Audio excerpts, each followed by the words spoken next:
हाँ भाई, क्या जाग रहे हो अंदर? साहब जी, यहाँ मेरी बेटी काम करती है। आपकी बेटी? क्या नाम है उसका? महक नाम है मेरी बेटी का। महक? अच्छा, तो अंकल ऐसे चोरों की तरह क्यों जाग रहे हो? अंदर जाके मिल लो ना। आपको तो मैं उसे बुला दूं। अरे नहीं साहब जी, मैं अंदर नहीं जा सकता। अगर मैं अंदर गया ना साहब, तो मेरी बेटी की बेइज्जती हो जाएगी। साहब जी, लोग क्या कहेंगे? महक के पापा क्या गवारों की तरह रहते हैं। देखो कैसे उन्होंने कपड़े पहने हुए हैं। अरे अंकल, ऐसा कुछ नहीं है। कोई जज नहीं करेगा आपको अंदर, कोई कुछ नहीं बोलेगा। आप चलिए मेरे साथ। अरे नहीं साहब, मैं अंदर नहीं जा सकता। अगर आप मेरी मदद करना चाहते हैं ना, तो आप मेरा छोटा सा काम कर दीजिए। ये मैं पैसे लेकर आया था, ये आप मेरी बेटी को दे देना साहब। साहब जी, मेरी बेटी शहर में रह रही है ना, तो अब उसके खर्चे भी बढ़ गए हैं। अब इतनी सैलरी में उसका कहाँ ही गुजारा हो पाता होगा। तो साहब ये पैसे उसे दे देना। अरे अंकल, पैसे तो पहुंच जाएंगे उसके पास। आप इतनी दूर से आए हो, अपनी बेटी से मिलके नहीं जाओगे? अच्छा ठीक है, मैं ही फोन करके बुला देता हूँ उसको बाहर।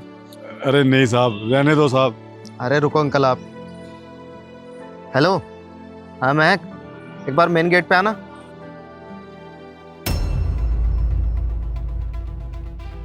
जी सर। देखो तुमसे कौन मिलने आया है। पापा, आप यहाँ क्यों आए हो? आप चाहते हो कि मेरी बेइज्जती हो जाए? अरे नहीं नहीं बेटा, मैं तो तुझे बस ये पैसे देने आया था। मैंने आपको कहा था नहीं पैसे अकाउंट में जमा करवा दो। मैंने बोला आपको यहाँ पे आने के लिए।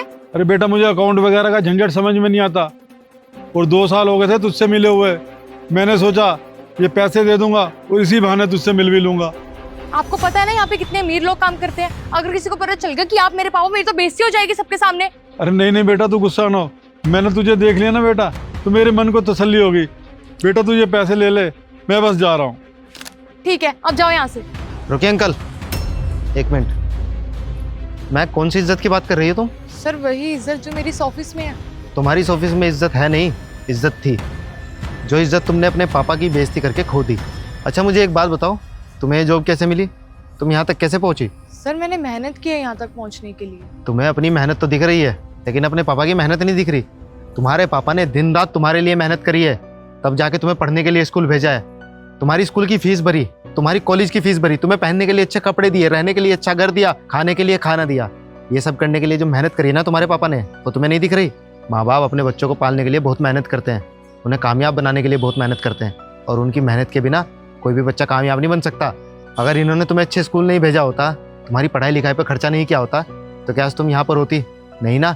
एक बार देखो अपने आप को, तुमने कितने अच्छे कपड़े पहने हैं, और एक बार अपने पापा की तरफ देखो, उन्होंने तुम्हारे लिए कितना त्याग किया है ना, वो साफ दिख रहा है। तुम्हें पहनने के लिए अच्छे कपड़े दिए, लेकिन खुद देखो आज भी कैसे कपड़े में घूम रहे हैं। इन्होंने अपनी हैसियत से ज़्यादा तुम्हारे लिए किया है, तुम्हारी हर एक ख्वाहिश पूरी की है, और ये सब करने के बाद तुम इन्हें बोल रही हो कि सब कुछ तुम्हारी मेहनत की वजह से हुआ है। इन्होंने अपनी पूरी जवानी गंवा दी तुम्हें कामयाब बनाने के लिए, और आज तुम इन्हें बोल रही हो कि इनके ऑफिस में आने से तुम्हारी बेइज्जती हो रही है। लोग क्या बोलेंगे ये सोचकर तुम पिछले 2 साल से अपने पापा से नहीं मिली। अरे जिस पापा से मिलने में तुम्हें शर्म आ रही है, उस पापा से पैसे लेते हुए शर्म नहीं आ रही तुम्हें? तुम्हारे पापा पता है कितनी मेहनत से पैसे कमा के लाए होंगे। कमाल की बात है ना। तुम्हें पैसे तो चाहिए, लेकिन गरीब बाप नहीं चाहिए। और वही बाप अगर बड़ी गाड़ी में बैठ के आता, अच्छे कपड़े पहन के आता, तो आज तुम सबसे अपने बाप को मिलवाती भी और ऑफिस में बैठाती। तब तुम्हें शर्म नहीं आती? I am so sorry sir. मुझसे नहीं, मुझे लगता है तुम्हें अपने पापा से माफ़ी मांगनी चाहिए। पापा आई एम रियली सॉरी। मैंने आपके बारे में बिल्कुल भी नहीं सोचा। मैंने तो यहाँ आने के बाद आपसे आपका हालचाल तक नहीं पूछा, उल्टा आपसे बदतमीजी से बात करती रही। सिर्फ अपने बारे में सोचा, अपनी इज्जत के बारे में सोचा।